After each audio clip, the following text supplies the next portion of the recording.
So I'm up next, and I'm going to talk a little while about my thoughts on caregiving and family caregiving, and share with you a couple of my tips as a family caregiver. And one thing you'll notice is I'm very opinionated about family caregiving. So I thought I would start with a little bit of an introduction about me. My name is Mary Bart, and I was my mom and dad's principal caregiver for just over 10 years. So I well understand some of the joys, stresses, and some of the difficult things that happen to us as caregivers. Here's a picture of my mom and dad. They are pretending to be wild, young, and free. And don't we all wish that at some point we were still wild, young, and free? My mom died of Alzheimer's in 2008, and my dad of cancer in 2005. And through those years, I had great opportunities to protect them from elder abuses, and there were many scams that came their way, and I did my best to protect them from them. I had great opportunity to work with government agencies and private agencies, dealing with lots of family dynamics. And so when I speak to you, I really speak from my heart and the things that I learned. When I started caregiving, I didn't know anything about it. I just sort of rolled into it gradually until it truly became virtually a 24/7 job for me, and I did it lovingly. But I must tell you, many days I was honored to do what I did. Almost equally, many days I went out of my mind. And that's the real life of caregiving. Let me just give you one example of the joys of caregiving and going out of my mind. And it was one day, I had taken my dad down to the hospital for his chemo treatment. And so before that, we had had lunch. So I made lunch and we did all that. And my mom was suffering from dementia, so I never wanted to leave her alone in the house with the stove on.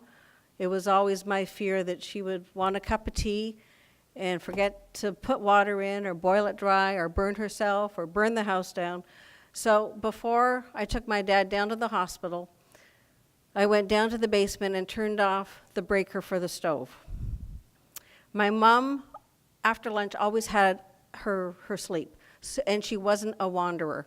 So I didn't fear that she was going to take off on me. I was mostly afraid that she was going to burn herself in the house down. So down I go to the basement, turn the breaker off. Then my dad and we went off to the hospital for his treatment. And it was a funny time to be in the hospital with him. My dad had been a spy during the Second World War. And it was kind of our private time. We sat, and he would sing his army songs and his war songs, and we would have great times to chit-chat about everything and talk about Vera Lynn or whatever we were talking about. So those were treasured moments that I enjoyed. So after his treatment was done, we got home, and my dad was tired, so he said he was going to go up to bed and have a rest before I got supper going. So what did I have to do to get supper going? I had to go down to the basement to turn the breaker on again. Well, as everybody knows, when you're in the basement, what do you also do? The laundry. So I said, well, I'm down here, the breaker's on. I might as well get a load of laundry on because by the time I get dinner going, it'll be washed and dried and I'll figure it out the next day. So here's where my day went crazy. While we were at the hospital, Mommy dear had come down to the basement and had opened the drum of the washing machine, and she had meticulously lined the drum with glass jars. There were relish jars, pickle jars, ketchup jars, all kinds of glass jars. And I must tell you, I opened the lid to the washing machine and I just stared at it. I thought, oh, what if, and she was a short little thing, what if she had turned on the machine? She would have for sure heard the clanging and banging of glass being broken and smashed around, but she'd absolutely packed them in quite neatly, and they were fairly organized in there. And I said, what if she turned on that washing machine? She would have for sure put her arms in to scoop out what was clanging and banging. And then I said, what if she did? She would have been bloodied or dead by the time we got home, for sure. And then mostly I said to myself, what am I going to do? And so it's just an example of the joys and the insanity that every single day as a caregiver brings us, and we're never prepared. Never did I think when I left that house that day that Mommy would do what she did, and it all turned out okay, but it really just shook me to the core of how vulnerable we all are as caregivers taking care of those people. So when I speak to you, I really do speak from the heart. Well, let's have a little bit of a talk about caregivers. I think in this world, there are only 4 kinds of people. First one is if you have been a caregiver in the past. If you are currently a caregiver. At some point in our lives, we expect to be caregivers. And at some point in our lives, we will need care from somebody. So depending on where you are, I challenge you all to say we all fit into this category at some point. And never in my life did I ever say, gosh, I can hardly wait to be a caregiver. That's something I really look forward to. We do it out of love and support and compassion, but as family caregivers, we are not trained. We wing it. I swear most of us wing it day by day, and many days I felt like a human Band-Aid.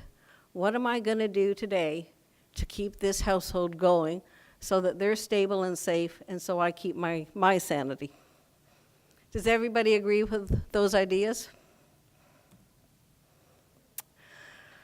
Success as a caregiver. I personally think that your ability to succeed in your role as a caregiver will depend on your ability to maintain your own health, and that's physical and mental and social. And if you don't start thinking about yourself, you will get yourself in big trouble really soon. In my case, I was consumed with caregiving, so much so that I didn't even know how burnt out I was.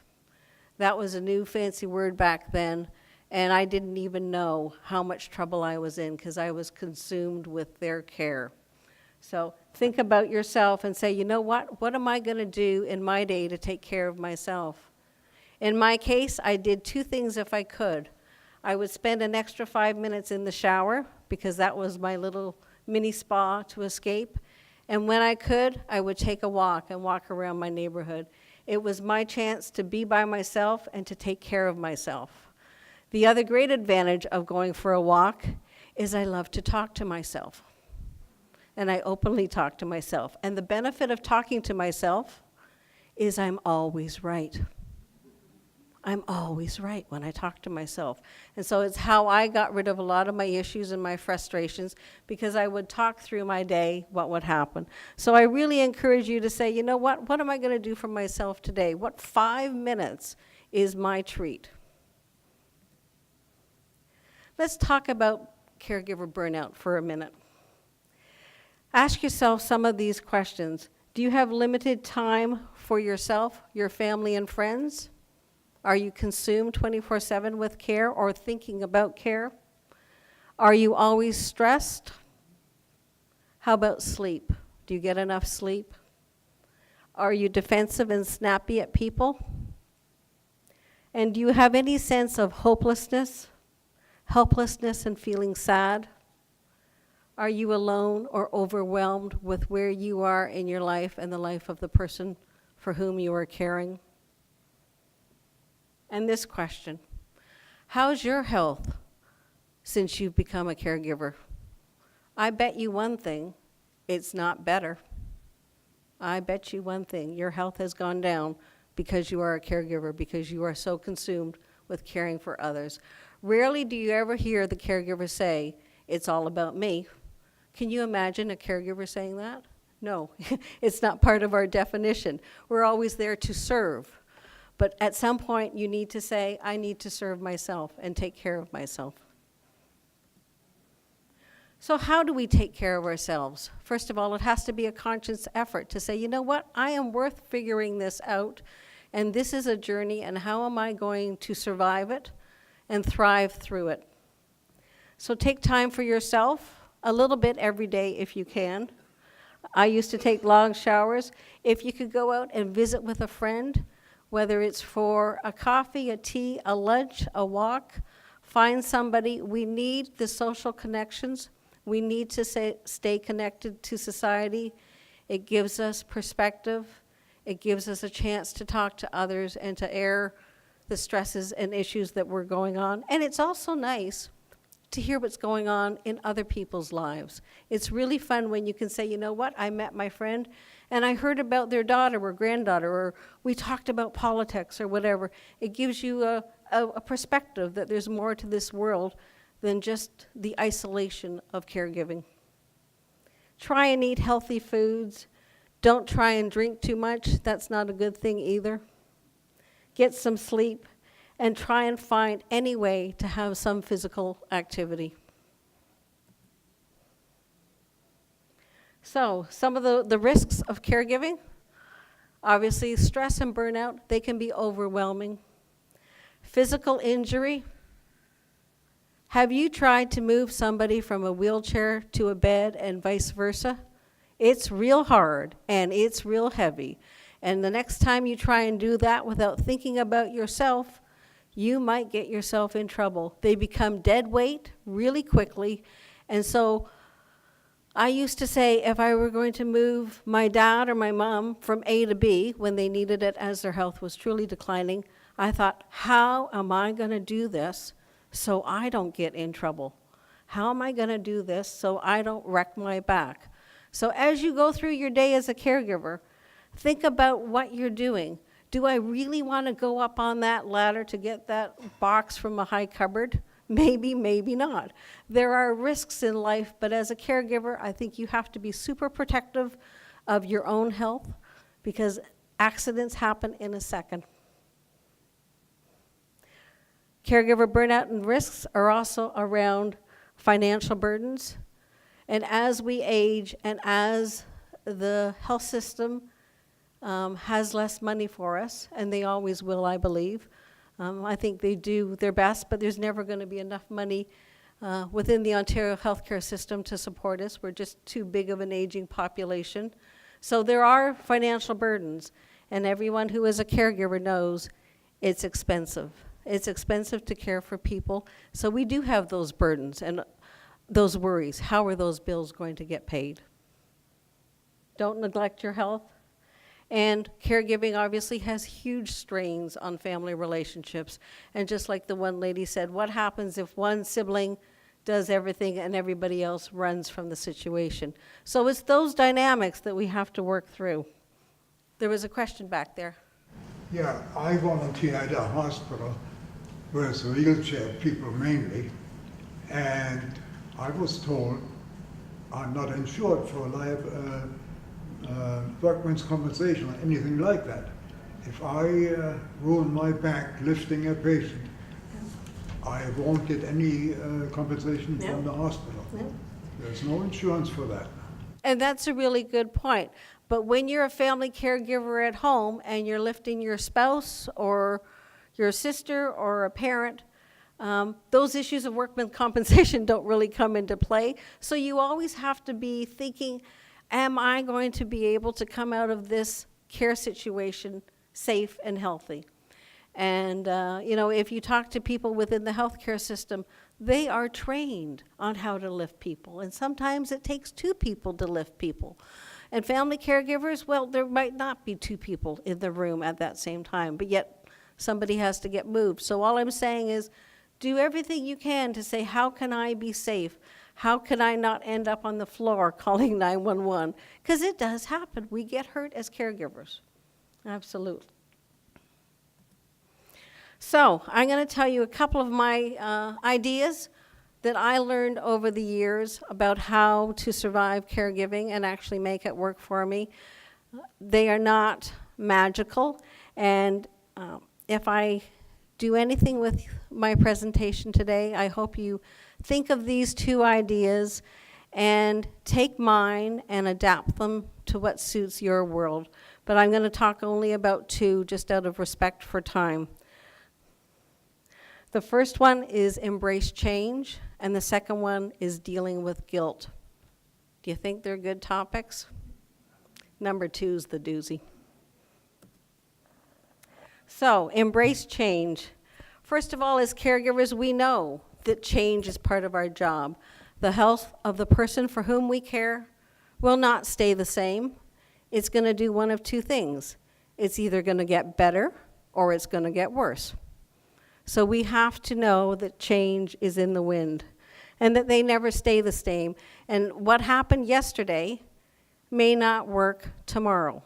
So you're in a very dynamic, fluid world as a caregiver. You also have to remind your family and friends that caregiving is dynamic. And what happened a month ago with your spouse or your mother doesn't exist anymore. So it's real time. So you have to learn to make change work for 3 key components. Make change work for yourself. Make change work for the person for whom you are caring. And most importantly, keep your dignity and the dignity of the person that you're caring for. So I'm going to give you 2 examples of ways that I learned to adapt to change. The first one, I always had great programs on how to take care of my mom and dad. And my siblings were always amazed with the programs that I came up with. And I had fancy titles for them. And the first one I called, and I made them all up, they don't exist, was verbal banking. And my mom had dementia, and she always liked to go shopping and go to Sears to buy sheets or towels or whatever she wanted to buy. But she would want to go to the bank and get out $40. Well, it was an exercise and a half because she always wanted to go to the teller to get $40. Well, of course, I could have made it simple and I could have gone to the ATM. I had access to her account and PIN number because I created it, and get the $40 out, but that would have gotten away from her dignity. And so she said, Mary, come on, we're going to go to the bank, and then we're going to go shopping to Sears. If I've got $40, let's go spend it. Well, it got to the point where it was a horrible exercise at the bank. Many times we would stand at the teller for 20 to 30 minutes. That's a long time to stand, trying to have her write a check. She had no idea how to spell her name. She had no idea how to write the number 40, numerically or out. She couldn't do her signature. So it ended up being a massively painful exercise for everybody, and the teller was quite polite, but this wasn't working. This idea of getting $40 at the bank was just going nowhere. And many times she got so tired, she said, oh, well, let's go home. And so we left the bank without the money, and she went home and slept. And that wasn't working because the goal was to go out shopping for the afternoon.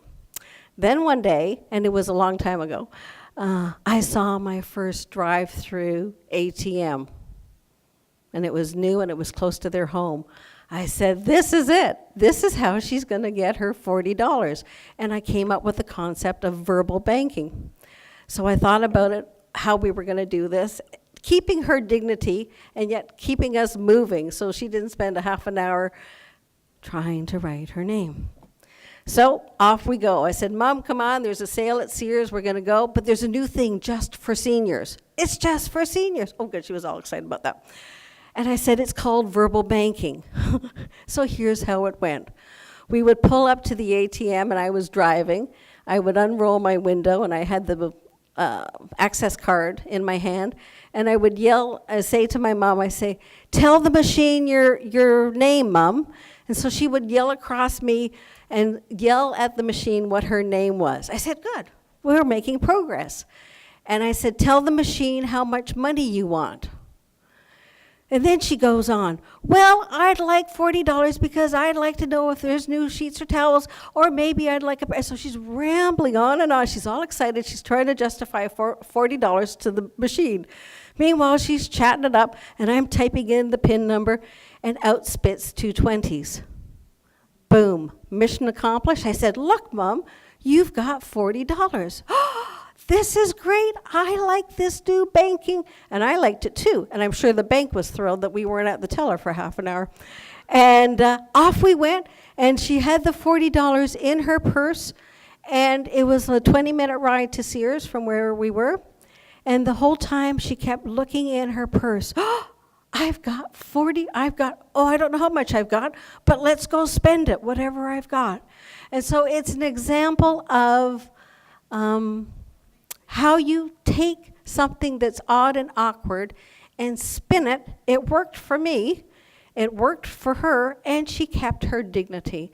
So that was my example of verbal banking, and not the verbal banking is what I ask you all to go do, but when you're stuck in a situation, go and say, how can this change?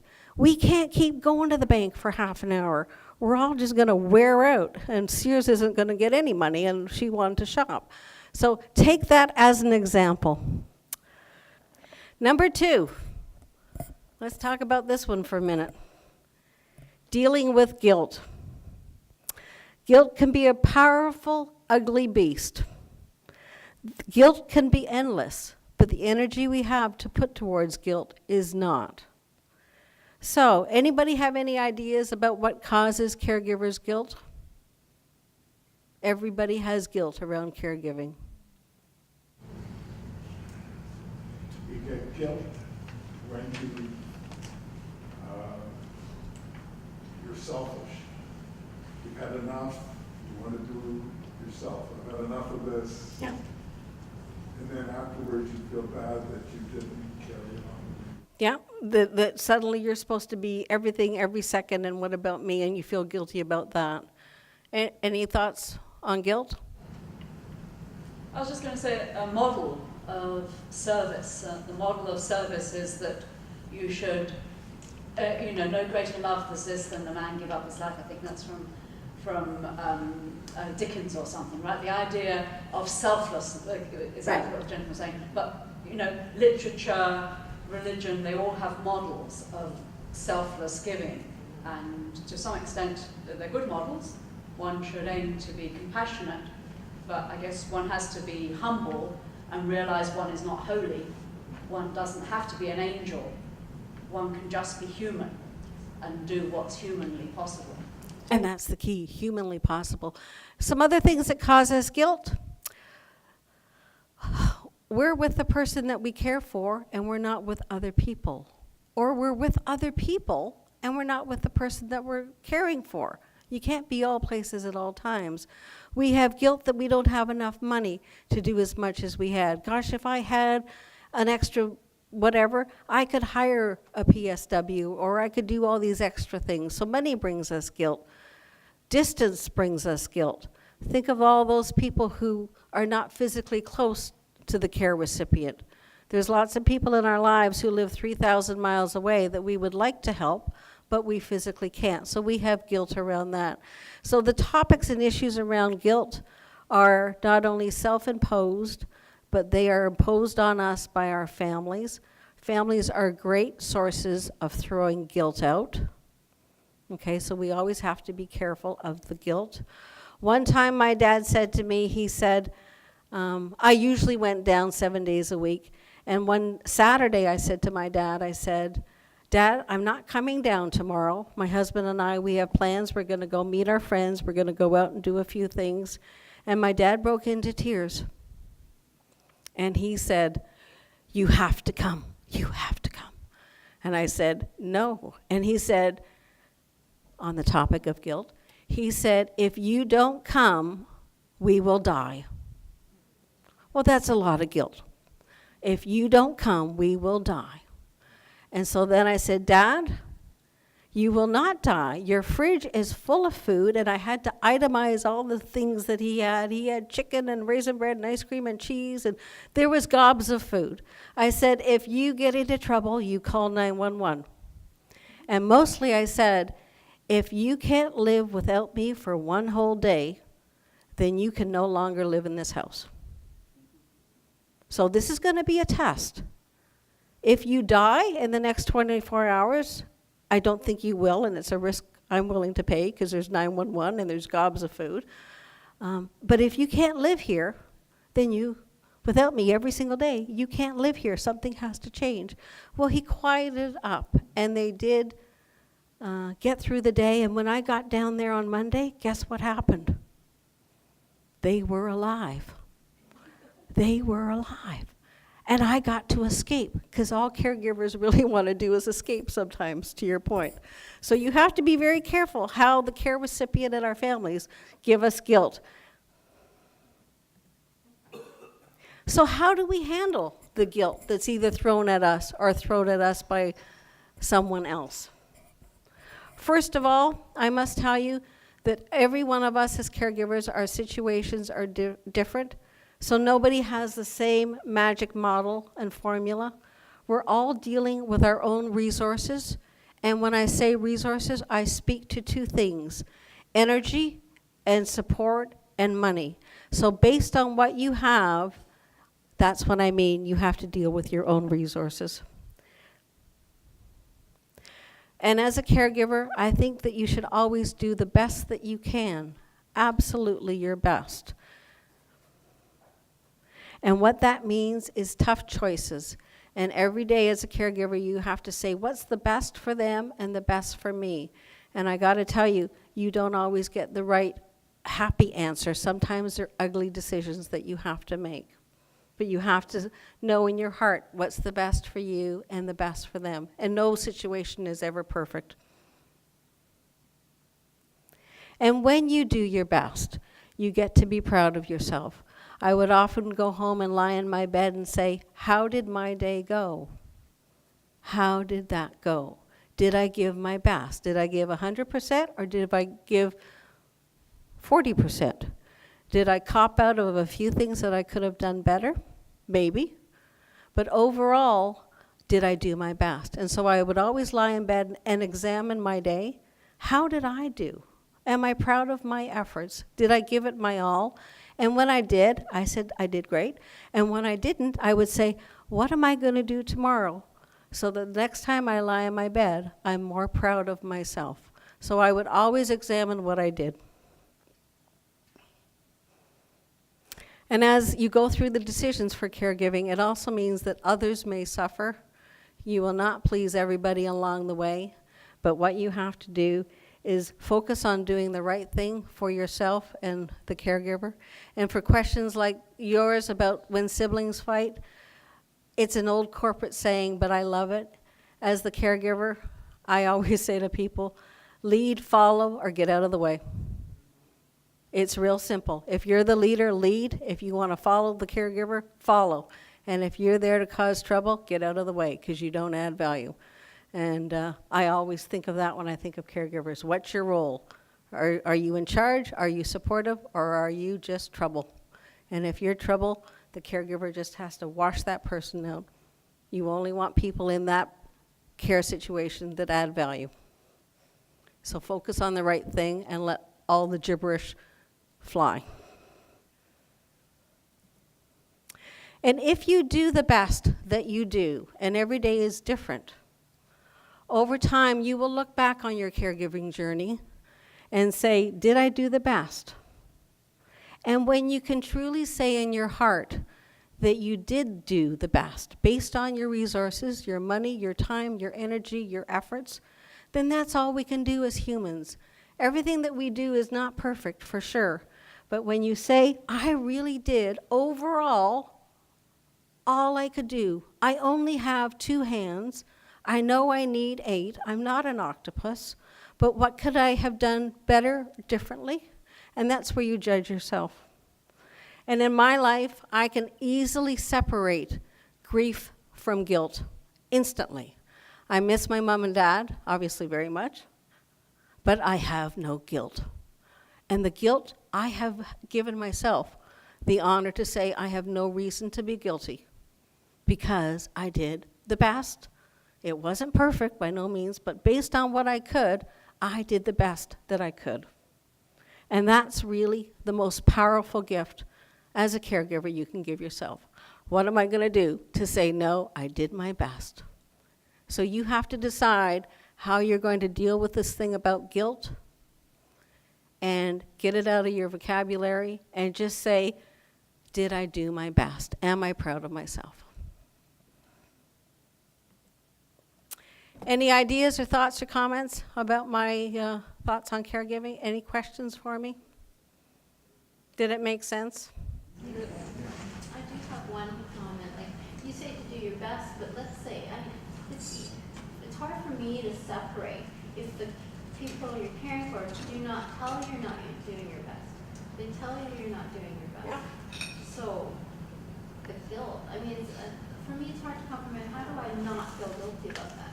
The question was, she's not always there and she feels guilty, and the people receiving the guilt are telling you to feel guilty, right? You have to go back to this and say, I can't be everywhere. Where am I going to spend my energy right today that has the best impact? So you actually have to judge every day and say, where am I going to add the most value? Is it with them? Is it with my family, my friends, or going for a walk? And you will never have the perfect answer. That's the problem. Because you can't please all of these people. It's just too complicated. Life is too complicated. And so, in my case, when my parents were okay, and I knew I could leave their home, I truly put them in the back seat of my thought process, and I would spend some time with my friends. But I really clearly divided up my time, and I knew if I were taking care of them, that was my job. And I had to separate my worlds. Did they give you a huge backlash for leaving that day? Oh, often, absolutely. And then I would say, you know what? Just like the day I didn't go down. Absolutely. But you know what? I love you dearly. This is what we've done today. And tomorrow we're going to tackle this, or we're going to go here. So let's think about tomorrow. And you have to move on. But it's a journey for you too. And we have to be so careful of how guilt comes us.